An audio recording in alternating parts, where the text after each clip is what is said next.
por nuestro canal de YouTube, ¿cierto? Está siendo grabado, ¿cierto, Puki? Perfecto. Estamos ahí también para los que nos ven en nuestro canal de YouTube cuando salen nuestras predicaciones y creemos, ¿cierto?, que puede edificar a más personas cuando es reproducida en los días posteriores a la predicación. Así que yo sé que muchos, ¿cierto?, están hoy día fuera de la ciudad por la celebración de las fiestas patrias, pero lo importante, ¿cierto?, es que hoy aquí hay hermanos y hermanas que han venido a escuchar la palabra de Dios porque ella es viva, ella es eficaz, ella es poderosa. Amén. Aleluya. Entonces, si usted hoy está acá, yo sé que usted va a recibir una porción del Espíritu Santo. Hoy tuvimos un culto en la mañana en Rosario con los hermanos de Haití. Son muchos, son casi el 90% hermanos haitianos. Y tuvimos una reunión poderosa. La palabra fue maravillosa. Y yo tengo expectativa que este culto también va a ser así. Amén. Aleluya. Entonces vamos a tomar nuestra Biblia. Aleluya, qué tiempo precioso estar con su palabra. Diga conmigo, esta es mi Biblia y yo soy lo que ella dice que yo soy. Y yo tengo lo que ella dice que yo tengo. Entonces hoy escucharé la única, la inmutable, la todopoderosa palabra de Dios, y nunca más yo seré el mismo, porque hoy el Señor hablará mi vida por intermedio de su palabra. ¿Cuántos dicen amén? ¿Cuántos dicen aleluya? Vamos a orar a nuestro Dios. Padre que estás en los cielos, te doy honra, gloria, alabanza. En este día, Señor, podemos ver y contemplar cuán bueno, cuán fiel has sido para cada uno de nosotros. Y en esa gratitud, Señor, es que hoy estamos aquí con el deseo de agradarte, porque tu palabra dice que a ti te agrada a los que se congregan. Y aquí estamos, Señor, en estas fiestas patrias de aquí de Chile, Señor, viniendo a escuchar tus verdades, porque tu verdad es lo que nos mueve, es lo que nos da fuerza, es lo que nos da sabiduría para seguir adelante. Y te agradezco, Señor, por la unción que has depositado en mi vida para ser un maestro y predicador de tu palabra, enseñando tus verdades, Señor, de acuerdo a tus revelaciones, de acuerdo a lo que tú me has enseñado y preparado todos los días, Señor. Gracias, Señor, por este tiempo de crecimiento que viene del conocimiento de tu palabra. En el nombre poderoso de Jesús, y todos decimos amén, aleluya. Queridos, nosotros estamos en el mes de el Espíritu Santo, y la semana pasada estuvimos viendo que el Espíritu Santo era Dios, porque Él es omnipresente, Él es omnisciente y Él es todopoderoso. Lo estudiamos, lo analizamos y quedó claro que Él tiene las tres características que lo hace un Dios: omnisciencia, omnipresencia y todopoderío. Esas son las tres características que hace a alguien Dios. Por eso que en esa categoría encontramos al Espíritu Santo, encontramos a Jesús y encontramos al Padre. Ellos tres son dioses, ellos tres son deidad, porque ellos tres tienen las características de omnisciencia, omnipresencia y todopoderío. Entonces, nosotros sabemos también y hemos reconocido, y la Biblia lo muestra, que el Espíritu Santo tuvo el 100% no voy a decir el 100%, pero una gran influencia en el ministerio de Jesús acá en la tierra. El Espíritu Santo estuvo, ¿cierto?, en la concepción en el vientre de María de Jesús. Dice que él fue concebido, ella quedó embarazada por el Espíritu Santo. Ella era una virgen, dice la Biblia, o sea, ella no había tenido relaciones sexuales con ningún hombre, por eso era virgen. Ese es el concepto de virgen, de una mujer que no había tenido relaciones sexuales hasta ese momento. Entonces, como el Espíritu Santo es todopoderoso y el ser todopoderoso lo hace lo hace un ser creativo. Entonces, como ser creativo, él creó en el vientre de María a Jesús. Entonces, y eso lo podemos estudiar en los evangelios y ver claramente que Jesús fue concebido por el poder del Espíritu Santo. El poder creativo del Espíritu Santo creó en el vientre de María el cuerpo donde iba a estar el Espíritu de Jesús.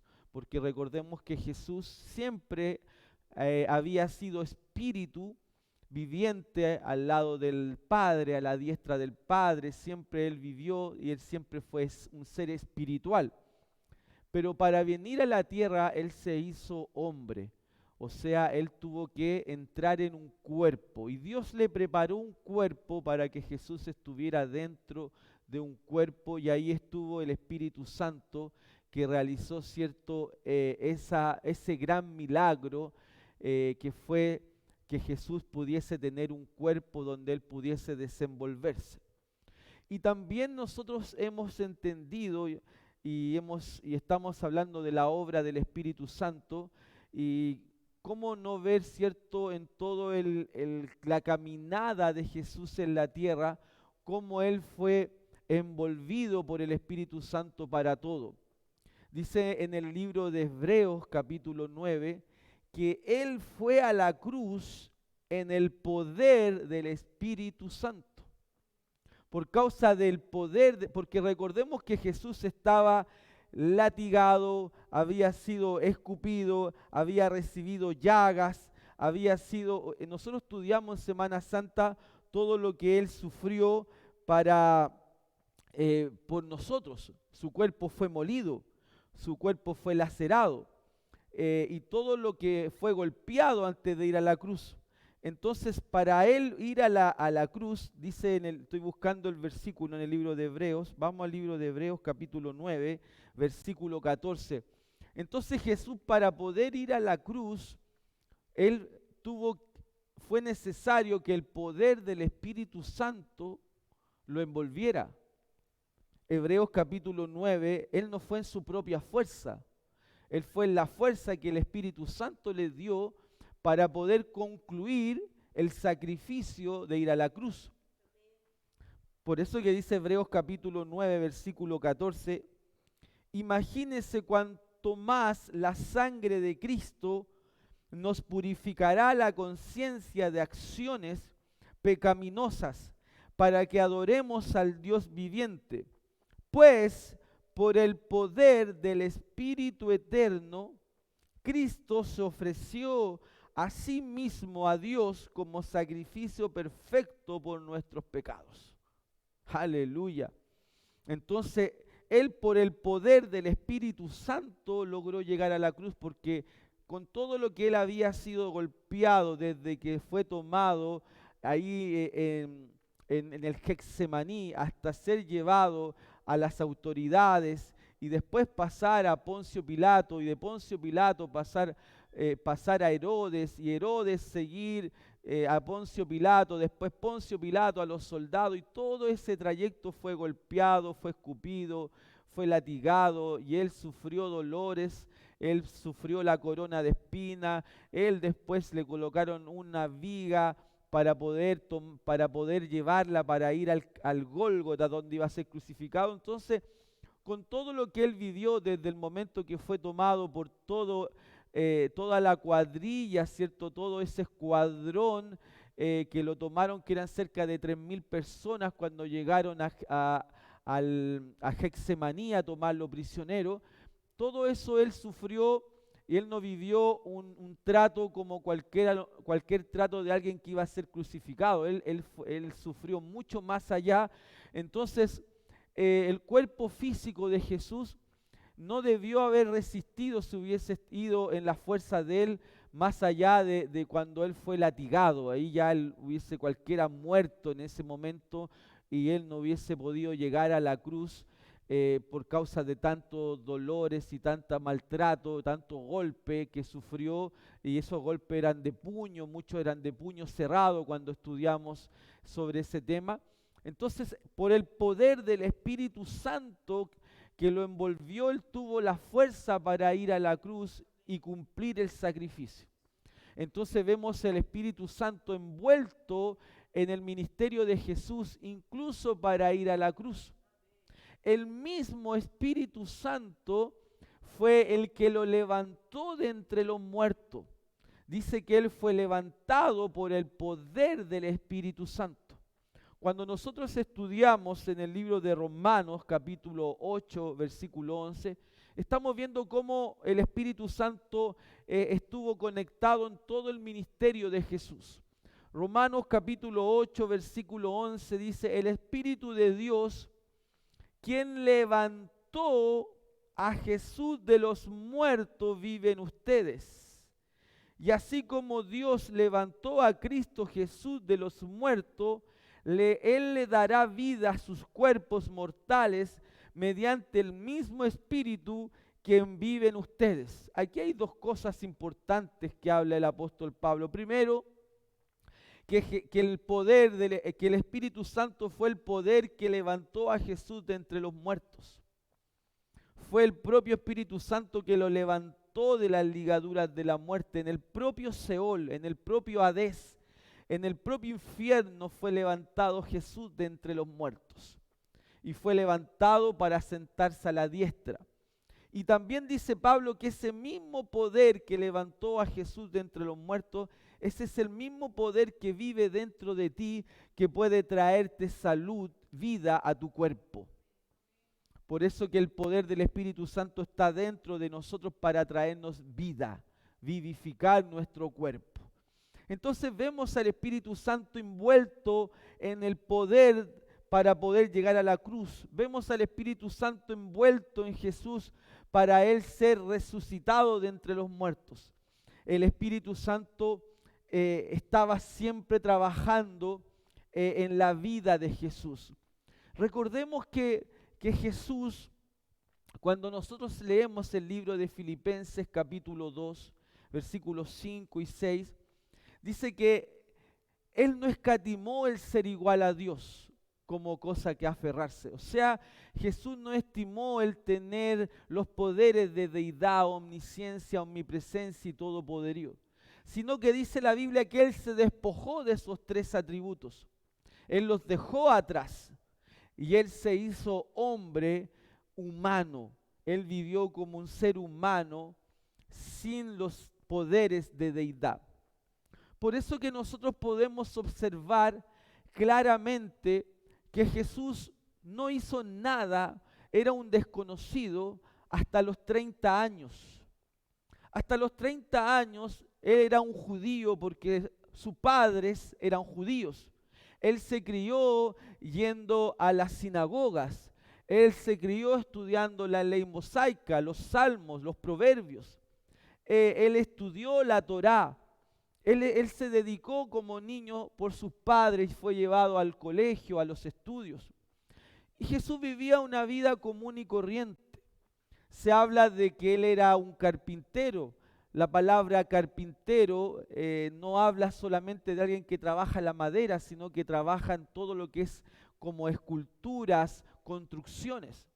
La historia muestra que el padre de Jesús era un contratista que trabajaba en una ciudad muy famosa que era al lado de Belén, porque Belén era una ciudad muy pequeña, no tenía mucho negocio, no tenía mucho trabajo, pero había una ciudad que estaba al lado de la ciudad de Belén, que era una ciudad grande, ya cosmopolita, una ciudad que había crecido mucho, y ahí trabajaba como contratista José, y obviamente Jesús trabajaba con él.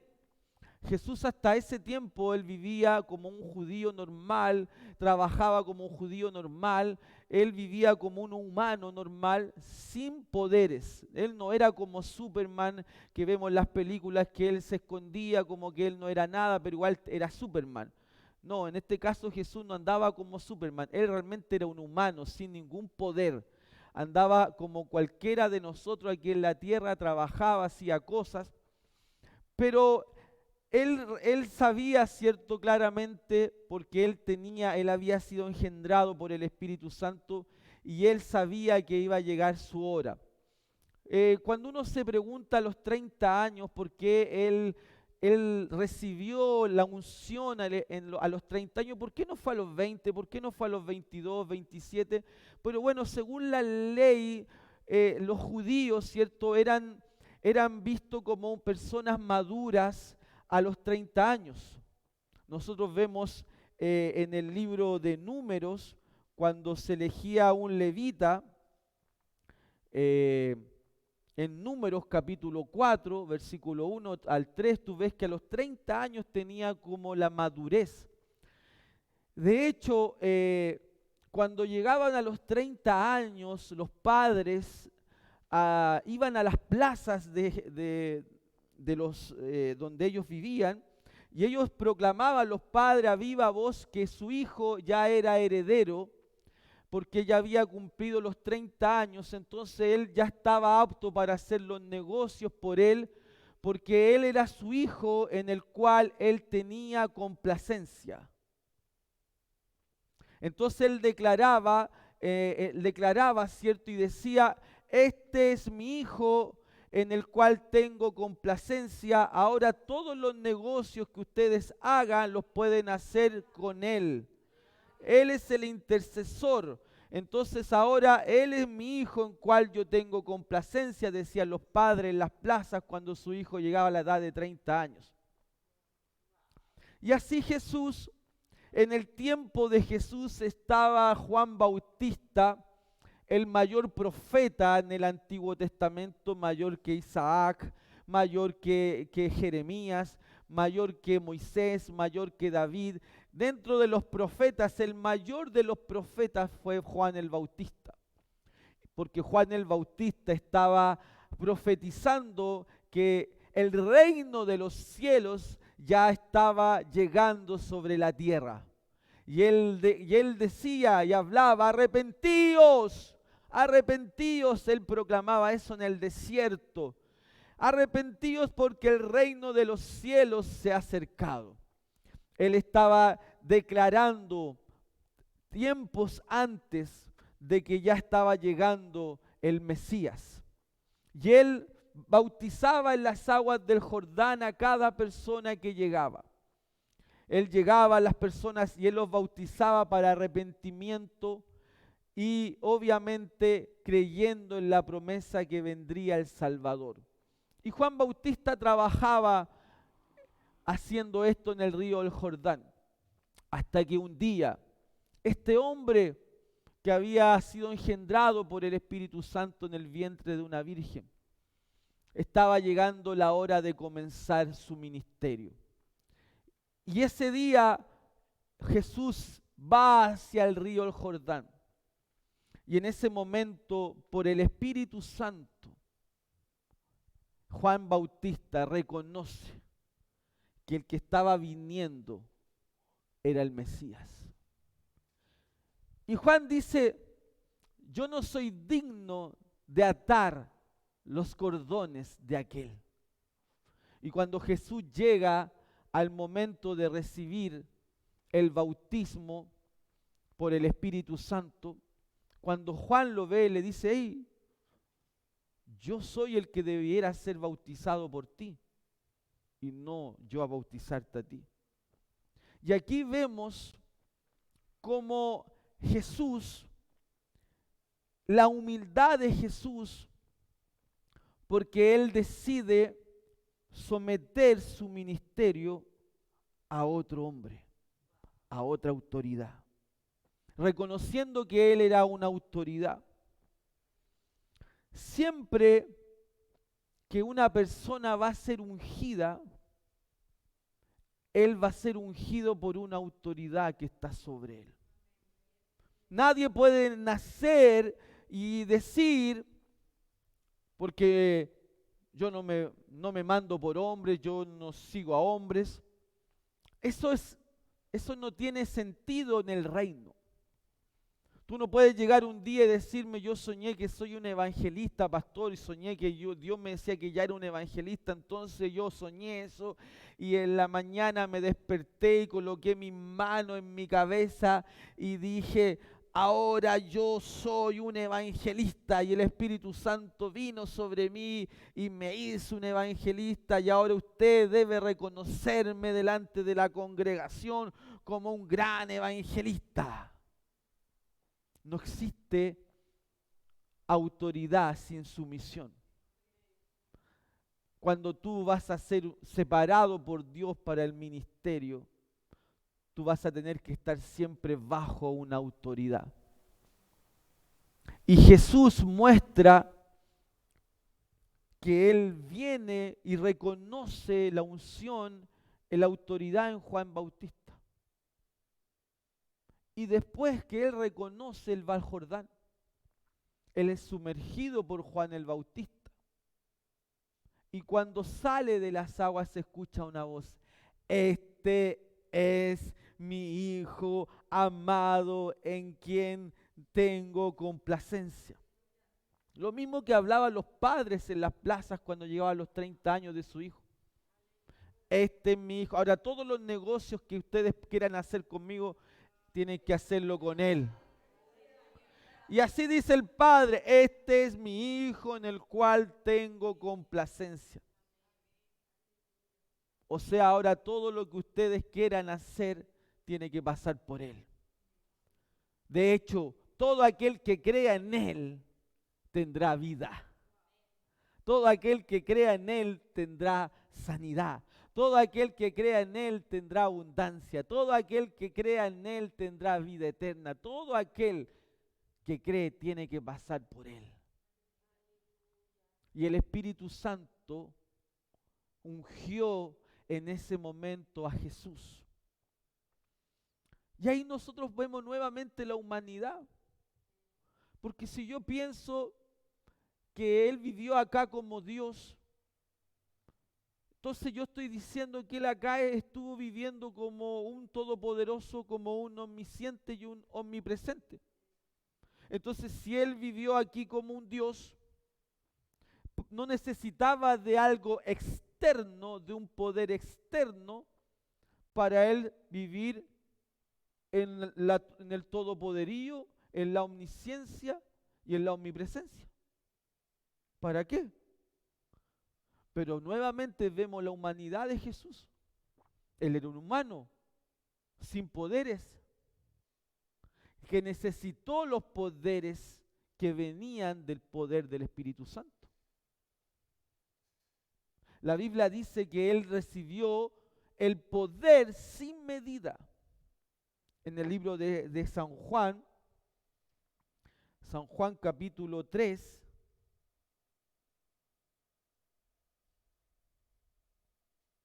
versículo 34, voy a leer la Nueva Traducción Viviente.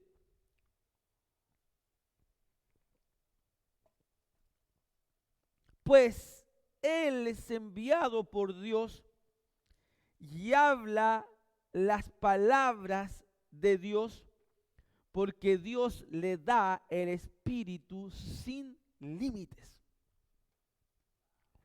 Eso es importante entender, porque cuando uno estudia del Espíritu Santo, uno tiene que estudiar entonces también de los dones espirituales, descritas por Pablo en Primera de Corintios capítulo 12, cuando él habla de los dones espirituales.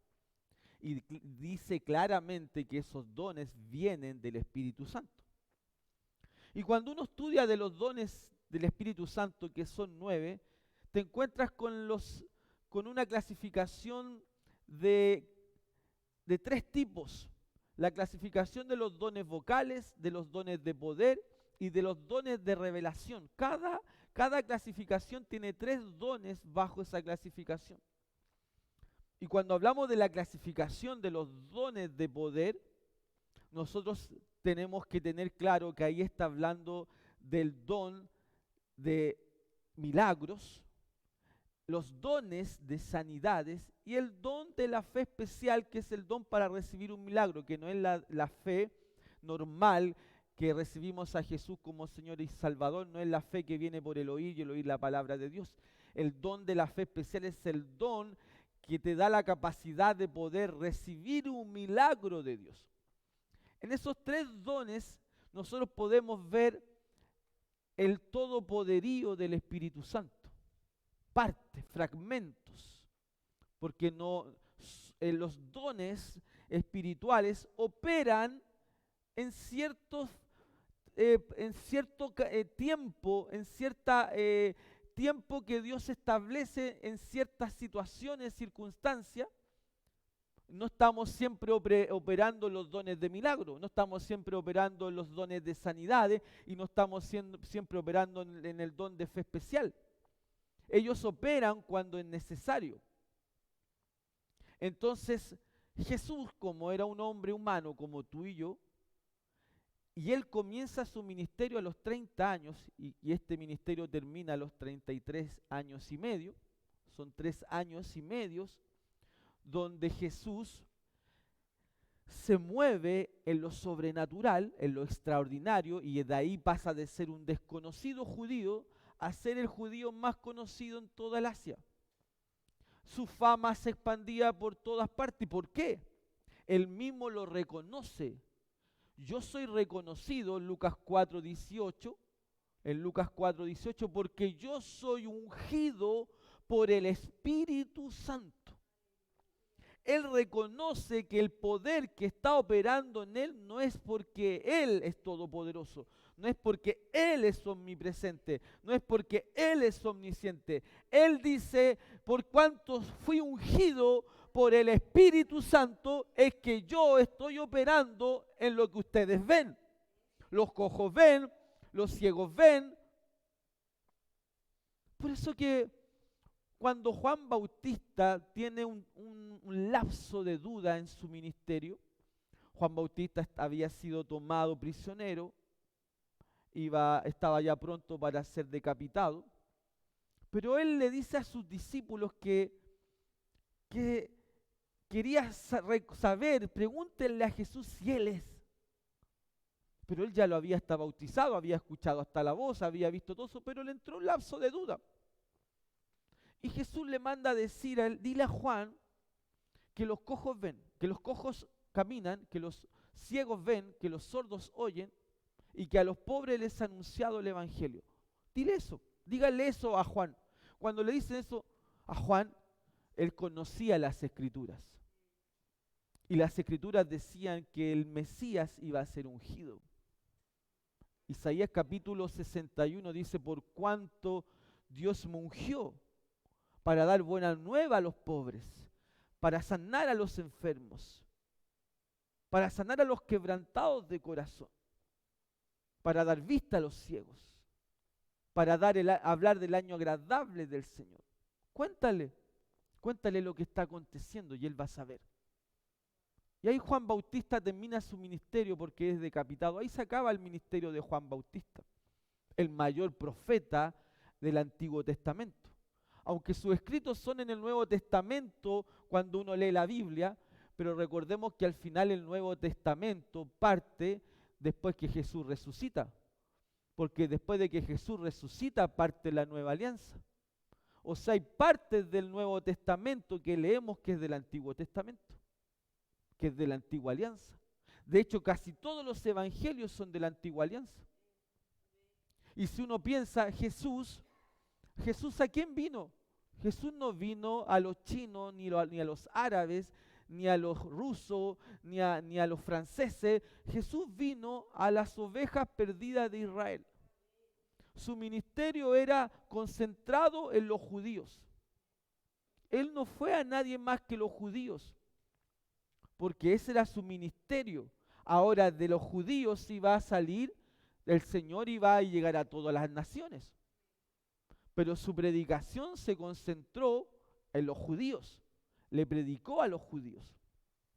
Y las sanidades y todo lo que él hizo, entonces no fue por su fuerza, fue por el poder que había llegado sobre él, el Espíritu Santo. Entonces el Espíritu Santo está envuelto en el ministerio de Jesús, desde que es engendrado en el vientre de María. Él vive como una persona común y corriente hasta que en los 30 años él recibe la unción. Y él pasa a ser un hombre ungido con el Espíritu Santo, como vimos en San Juan 3, sin medida. Jesús tuvo la habilidad, la capacidad, porque él nunca pecó, de que él sí podía recibir el poder del Espíritu Santo sin medida.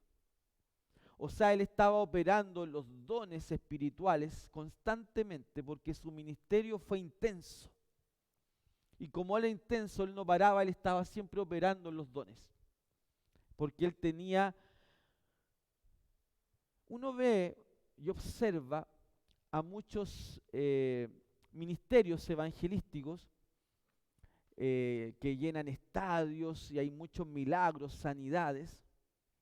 Pero si tú ves la historia de esos hombres, Reinhard Bunker, Billy Graham, hombres que han hecho movimientos en África con lugares con millones de personas, donde van a cultos, donde reciben sanidades, milagros y prodigios, y así en multitudes, muchos recibiendo.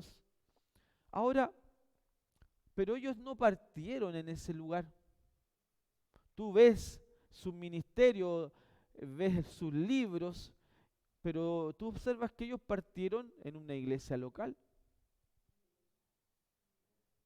sirviendo en su iglesia, estudiando la Biblia, haciendo su escuela bíblica, desenvolviéndose en los trabajos de la iglesia, hasta que esa fidelidad va llevando que los dones que Dios puso en él por el llamado comiencen a aumentar. Y por eso nosotros podemos ver hombres de Dios que están en un nivel muy alto de unción operando en ellos. Otros están en un nivel menor. Y eso se llama medida de poder. Entonces, hay unos que están operando en una medida mayor, otros en una medida menor. Eso es progresivo. Ahora, lo que dice la Biblia que él tenía el Espíritu Santo sin medida es que Jesús estaba en el máximo de poder de los dones. Hay personas que hoy pueden estar operando en el 50% del total, el 40%, el 80%.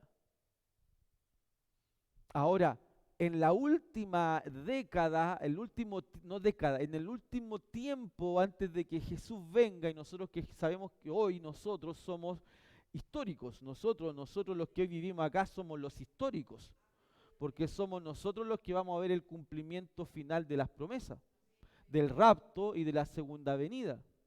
Entonces somos históricos, nuestra vida es histórica. Muchos quisieran vivir este tiempo histórico que nosotros vivimos. Ahora que usted no perciba eso porque no está sensible al espíritu de otra cosa, pero la verdad es que somos los históricos del mundo. Somos los que vamos a vivir esa historia final. Así como podemos decir que los que estuvieron con Jesús fueron históricos porque vivieron con Jesús. Estuvieron con Jesús. Entonces podemos decir, oye, fueron históricos, estuvieron con Jesús, sí. Pero la parte mayor quedó al final. Y todos los hombres de Dios, y la Biblia también nos muestra, que para el final, antes de que Jesús venga, los dones espirituales van a estar operando en su mayor intensidad, así como los días de Jesús. Nosotros vamos a poder experimentar, si estamos fieles y vivimos fieles al Señor, porque fíjense que para tú poder vivir en ese nivel mayor, tiene que haber también en nosotros un nivel mayor de consagración, un mayor nivel de intimidad, porque imagínense una persona que tiene problemas en orgullo, que se siente superior, que se siente mayor, que se siente ve inferior a los otros. Imagínate operando en esos poderes, se le va a inflar el pecho, imagínate. Entonces, obviamente que una persona para poder experimentar el poder tiene que tener ese nivel de humildad de Jesús. O sea, Jesús, siendo él sabía a lo que había venido, aún no había hecho nada hasta los 30 años, pero él fue capaz de someter su ministerio a un hombre y de acercarse a Juan Bautista y de pedir que lo ungiera. Entonces, por eso es que cuando uno escoge una iglesia para congregarse, uno tiene que saber quién lo ungió, quién te ungió a ti. No, yo no, si yo no necesito que nadie me unja, po. Yo me puedo levantar mi iglesia y hacer lo que yo quiero porque es Dios y el hombre. No. Según el padrón bíblico, tú tienes que estar bajo la unción y bajo el reconocimiento de otro. Porque al final, ¿quién conoce tu carácter? ¿Quién conoce tu carácter, tu comportamiento? Si das el ancho aún, tu pastor. Y cuando tu pastor ya lo apruebas porque él ya te conoció todas las yayitas y te conoció todas las que saliste de ahí. Y tú puedes decir, no, ahora está apto, porque si hubiera sido hace 3 años atrás, misericordia de su vida, ese hombre hubiera sido un problema. Entonces, ¿quién conoce? Ahora usted está diciendo eso, pastor, entonces, ¿y Juan Bautista? ¿Cómo él hizo eso? ¿Usted sabía que Juan Bautista era primo de Jesús? Porque cuando la hermana de María estaba embarazada, ya estaba embarazada cuando María va a ver a su prima, y en ese momento el bebé salta. Mire si esa historia está aquí. Aleluya. ¿Cómo fue reconocido?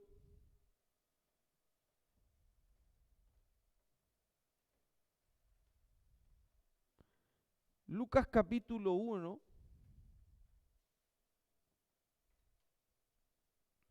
Aleluya.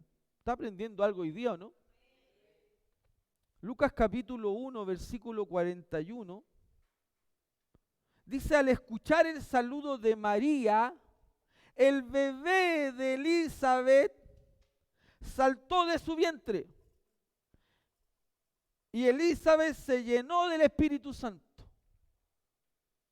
Elizabeth dio un grito de alegría y la exclamó a María, Dios te ha bendecido más que a todas las mujeres, y tu hijo es bendito, porque tengo este honor que la madre de mi Señor venga a visitarme. Cuando escuché tu saludo, el bebé saltó de alegría en mi vientre. Juan Bautista, eres bendita porque creíste que el Señor haría lo que te dijo. Juan Bautista era el primo, conocía a Jesús.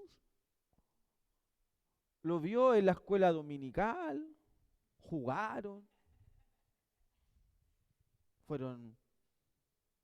tuvieron amistad. Entonces cuando Jesús va donde Juan el Bautista, Juan Bautista sabía quién era su primo, Jesús. Conocía su vida, conoció su carácter. escuchó sus predicaciones, como yo creo que los mismos, cuando lo vemos a los 12 años hablándole a los fariseos ahí en el templo. Juan Bautista conocía a Jesús, pero cuando lo ve ese día, saltó como saltó ahí en el vientre de su madre. Este es el Mesías, mi primo Jesús. Yo reconozco cómo es su vida.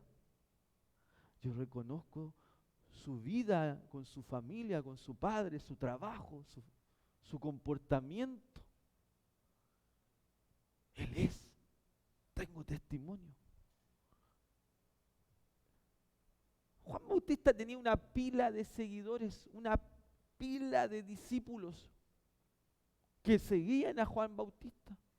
Y cuando él lo ve, dice, yo no soy digno. Tú me tienes que a mí, y yo creo que así estaba Juan Bautista. Estaba al frente del Mesías.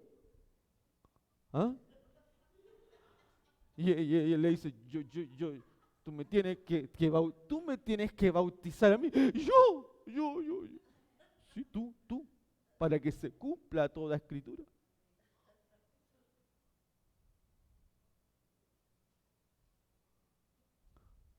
Entonces, queridos, si Jesús se sometió a un ministerio, al ministerio de Juan Bautista, ¿será que nosotros no nos tenemos que someter a otro ministerio de algún hombre de Dios que nos conoce la yayita y nos conoce las mejoras? Y nos conoce quiénes somos y nuestros cambios. Yo conversaba el otro día con el Benjamín, que lleva 12 años con nosotros. Cuando él llegó, él tocaba en una banda del mundo. Cumbia, tocaba ahí en la fonda, tocaba en las plazas. Pero cuando llegó después a la iglesia, no tenía batería, teníamos unos bongos, que eran de estos chicos que los poníamos aquí, que hasta yo tocaba. Y teníamos el güiro, que yo lo traje aquí, que yo era el que llevaba el güiro.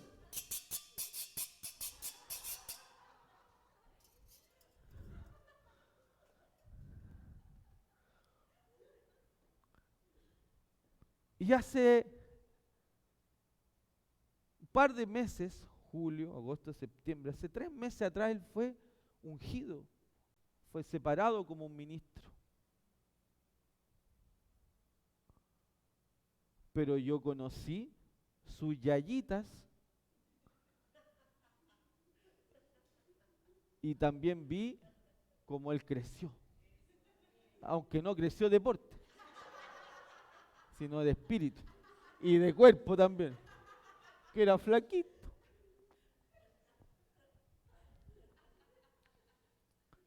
Juan Bautista conocía a Jesús. Probablemente jugaron un día una pelota y le pegó en la rodilla.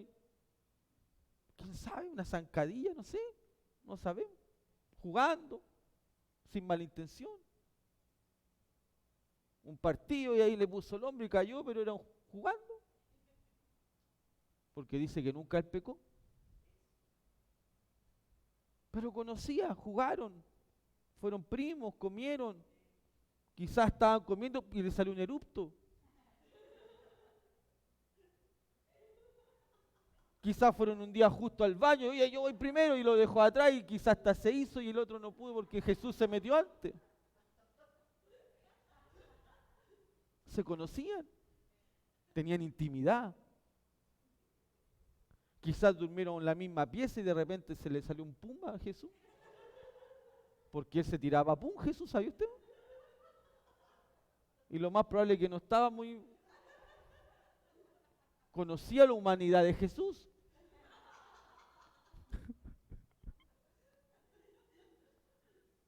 Y ahí lo vemos.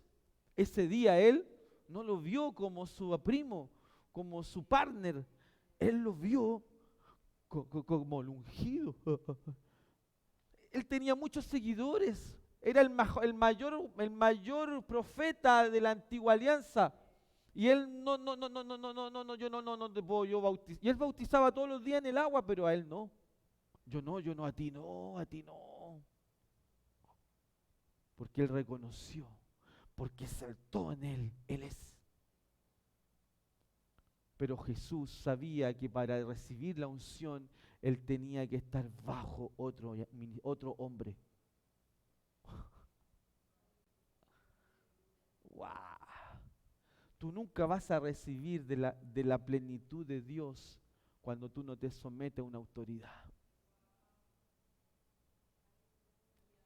a horarios, a compromisos.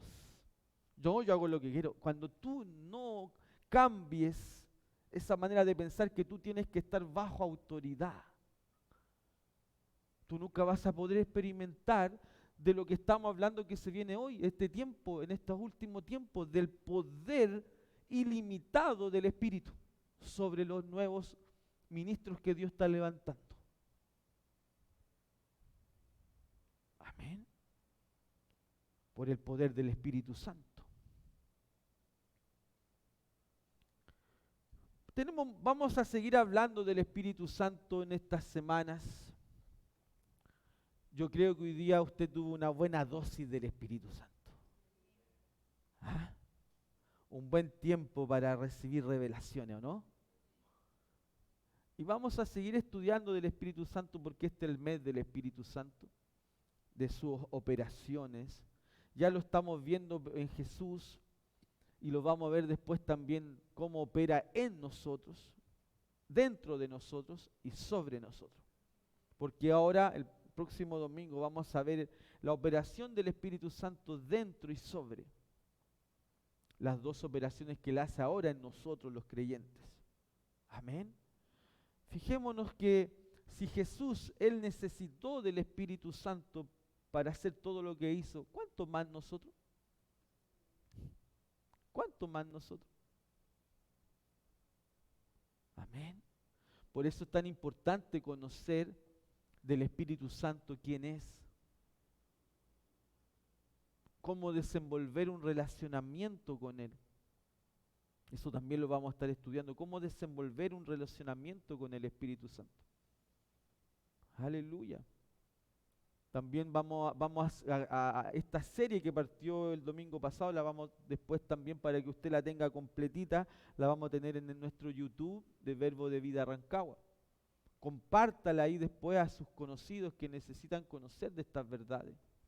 Haga esa parte de compartir las predicaciones que Dios las unge para nosotros, pero no solo para nosotros, sino también para otros. Ahora yo siempre digo, no hay como escuchar la predicación en vivo y en directo en primera fila.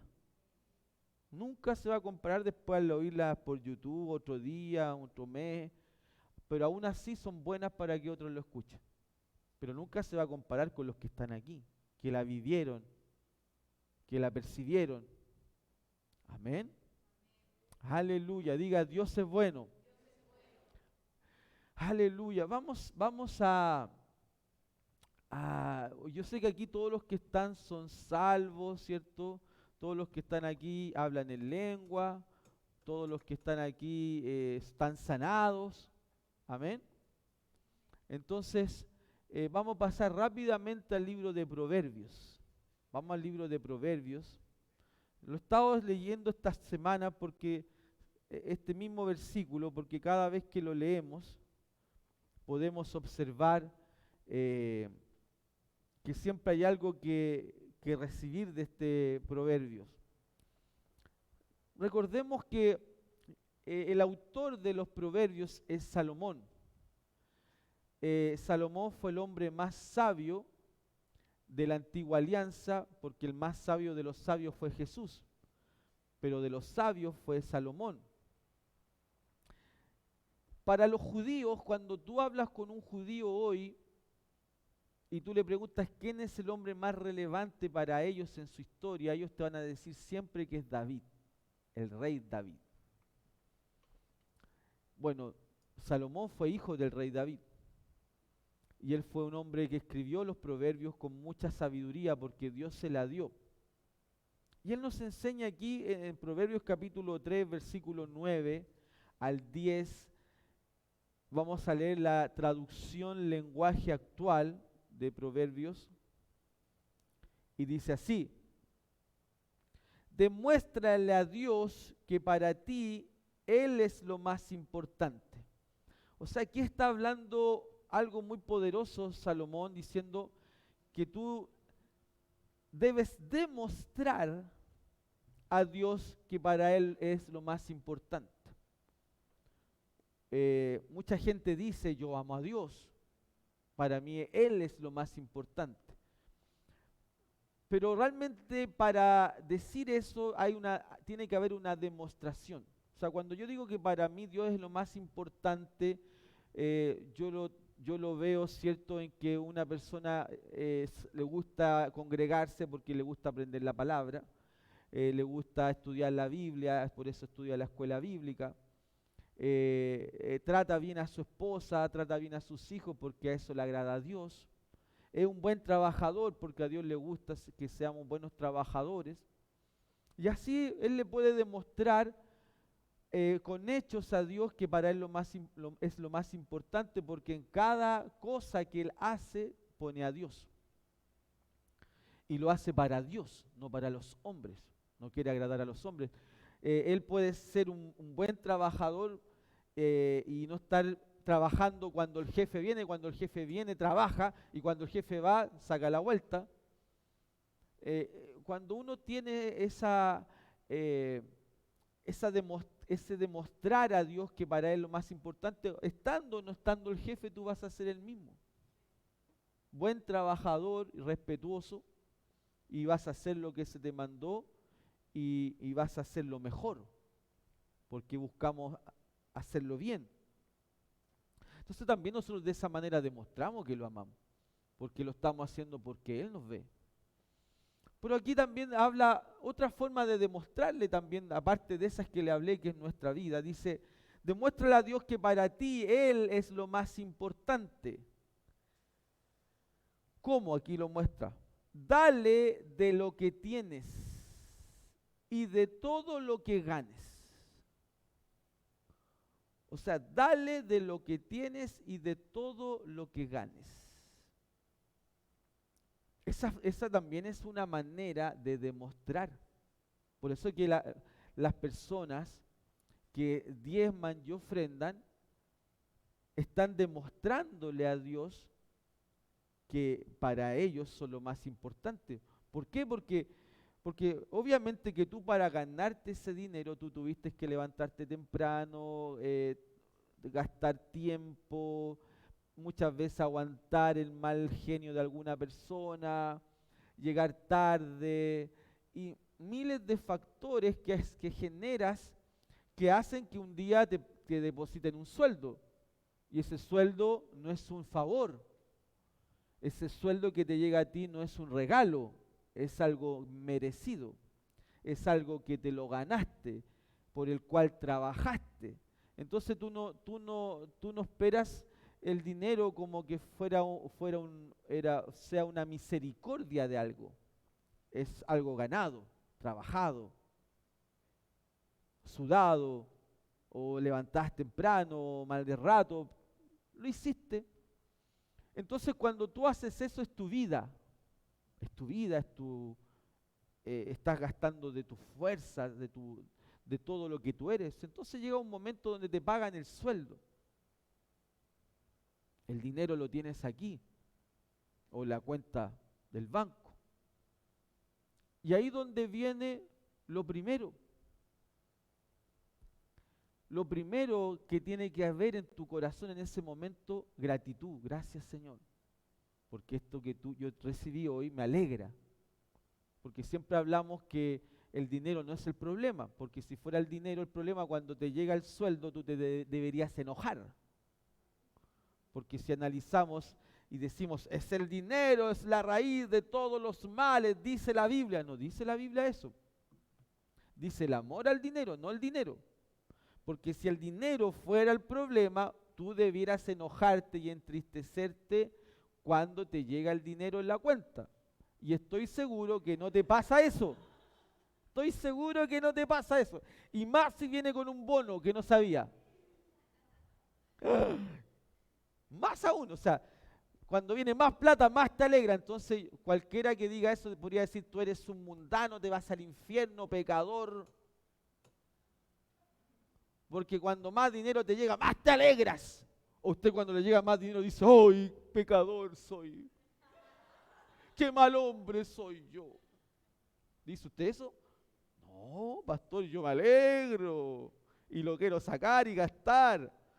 Bueno, antes de gastarlo, usted tiene que saber sus prioridades. Y aquí donde está la demostración a Dios, que para Él es lo más importante. ¿Qué hace el hombre y mujer de Dios? Separa el diezmo y la ofrenda. Y con eso está diciendo, Señor, con hechos está diciendo, Señor, tú me diste el trabajo, tú me diste la sabiduría y me diste el bono además, la salud, y que esta empresa existe y voy a trabajar ahí y hayan querido que trabaje ahí. Entonces, lo primero que tú haces es decir, Señor, aquí está mi diezmo y mi ofrenda. Por eso dice que una manera de demostrarlo, Salomón, que tú lo amas a Dios, es darle de todo lo que tienes y de todo lo que ganes. Ahora, como Dios es tan bueno y Él solamente te quiere ver tu corazón, quiere ver al final tu obediencia. Porque cuando tú obedeces a Él ve tu obediencia. Cuando tú haces lo que dice la Biblia, Él ve tu corazón, tu obediencia. Entonces, cuando Dios ve además que tú eres capaz de soltar algo que es precioso para ti, que es preciado, porque son cosas que puedes adquirir con ese dinero, pagar con ese dinero, pero tú dices, Señor, aquí está mi diezmo, mi ofrenda. Tú lo haces con un corazón sincero, lo depositas ahí, o si no lo transfieres, pero tú lo haces al Señor. Y dice la palabra, así nunca te faltará ni comida ni bebida. O sea, yo puedo pensarlo diferente. O sea, si yo no hago eso, ¿me va a faltar comida y bebida? Obvio. La falta viene por no hacer algo correcto. Porque si te dice que nada te faltará si tú haces eso, entonces yo puedo decir que si no hago eso me va a faltar, ¿sí? Lo contrario. Lo contrario yo puedo decir, si no lo hago me falta, y si lo hago no me falta. Entonces si tú lo haces, tú puedes decir no me va a faltar. ¿De qué me voy a preocupar de que me va a faltar? No, pues si yo estoy en los principios. ¡Wow! Si yo estoy en los principios del reino, si se está terminando un contrato, ¿tendré miedo que me va a faltar? Si cuando yo tuve dinero, yo siempre di, ¿será que después que termine el contrato me va a faltar contrato? ¿Será que no va a cumplir Dios su parte? Si yo hice todos los meses mi parte, cuando llega al final de un contrato o de una empresa, ¿será que Dios me va a dejar sin nada después que yo fui fiel? No, pues ahí Dios te va a dar algo mejor además.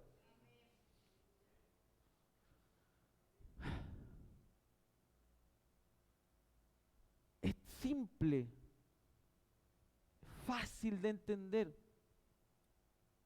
Por eso que los sabios lo practican y pueden disfrutar de que nada les falte. Amén. Entonces, con esa claridad, querido, vamos a traer nuestros diezmos y nuestras ofrendas al Señor.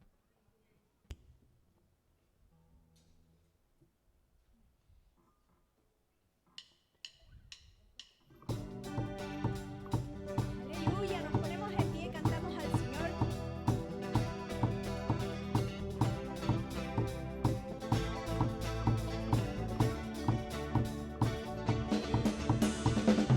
Tú eres Padre de nuestro Señor Jesucristo.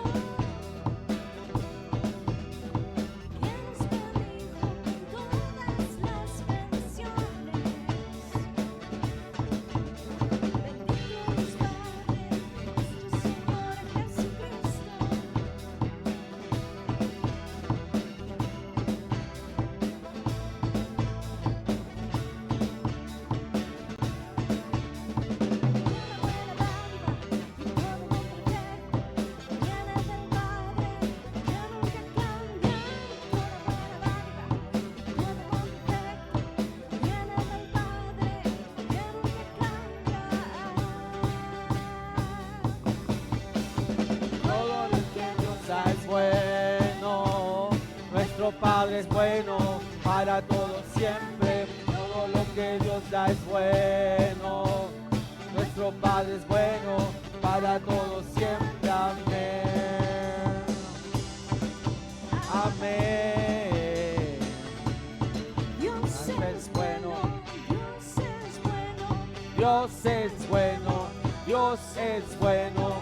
Dios es bueno. Dios es bueno. Dios es bueno.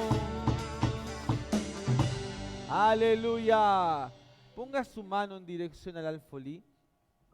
Padre, nosotros te damos gracias por el dinero que tú nos das, por suplir cada una de nuestras necesidades y saber, Señor, que nada nos faltará hoy y nada nos faltará mañana. Y nosotros creemos en tu palabra, Señor, y sabemos que esta manera de dar nuestros diezmos y nuestras ofrendas es una manera de demostrarte que verdaderamente te amamos y creemos en ti, Señor. Y sabemos, Señor, por ende, que nada faltará. En el nombre poderoso de Jesús. Y todos decimos, amén, aleluya. Tome asiento, querido, tengo algunas informaciones que darle. Recordemos que tenemos nuestra conferencia profética. ¿Qué días son?